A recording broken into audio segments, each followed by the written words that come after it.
Good morning, dear students. My name is Akhand Pratap Singh, Assistant Professor in Department of Civil Engineering in Shri Rawatpura सरकार university Raipur.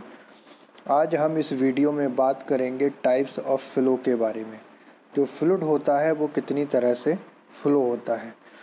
जो fluid flow करता है वो 6 type से flow करता है। First is study and unsteady flow, second is uniform and non uniform flow, third is laminar and turbulent flow, fourth is compressible and incompressible flow, fifth is rotational and irrotational flow, and last one is 1, 2 and 3rd dimensional flow.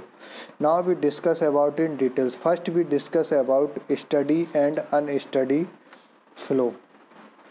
Steady flow ऐसा flow जिसके अंदर fluid particles होते हैं जैसे कि velocity, pressure etcetera, वो एक particular point पर टाइम के अकॉर्डिंग चेंज ना हो, उसे स्टडी फ्लो कहते हैं।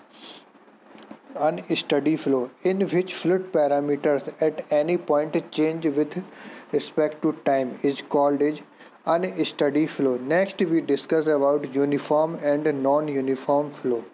ऐसा फ्लो जिसके अंदर हमारा फ्लूइड होता है उसकी वेलोसिटी चेंज नहीं होनी चाहिए विथ रिस्पेक्ट टू स्पेस बढ़ने या घटने पर वेलोसिटी चेंज ना हो, उसको हम यूनिफॉर्म फ्लो कहते हैं। Non uniform flow the flow in which velocity of fluid change with respect to space के घटने या बढ़ने पर जो वेलोसिटी में चेंजेस होते हैं उसको हम नॉन यूनिफॉर्म फ्लो कहते हैं। Next we discuss about laminar and turbulent flow.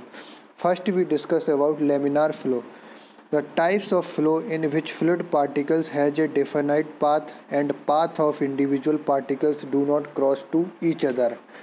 इस टाइप के फ्लो जिसके अंदर हमारा फ्लूइड पार्टिकल्स होता है उनका एक डेफिनाइट पाथ होता है, उनको उसी पाथ को फॉलो करना होता है and they do not cross each other.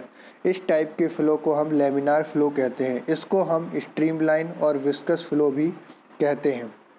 Next we discuss about turbulent flow, the types of flow in which fluid particles do not have a definite path and the path of individual particles cross each other. It is also called zigzag flow. Next we discuss about compressible and incompressible flow.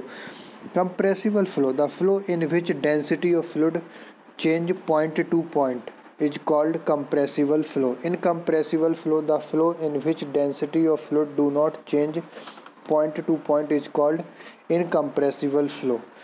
Next we discuss rotational and irrotational flow. Rotational flow, the flow in which fluid particles also rotate about their own axis while flowing along a streamline. इस type के flow में जो fluid होता है वो अपने own axis के about rotate करता रहता है, उसको हम रोटेशनल फ्लो कहते हैं। Irrotational flow, the flow in which fluid particles do not rotate about their own axis while flowing is called irrotational flow. And the last one is 1, 2 and 3 dimensional flow. One dimensional flow, velocity of flow is function of time and only one space coordinate is called one dimensional flow. Flow through pipe is considered as one dimensional flow. Next is 2 dimensional flow, velocity of flow is function of time and two space coordinate is called 2D flow. Viscous flow between parallel plates is example of 2D flow. 3-dimensional flow, velocity of flow is function of time and all three space coordinates is called 3-dimensional flow or 3D flow. Thank you.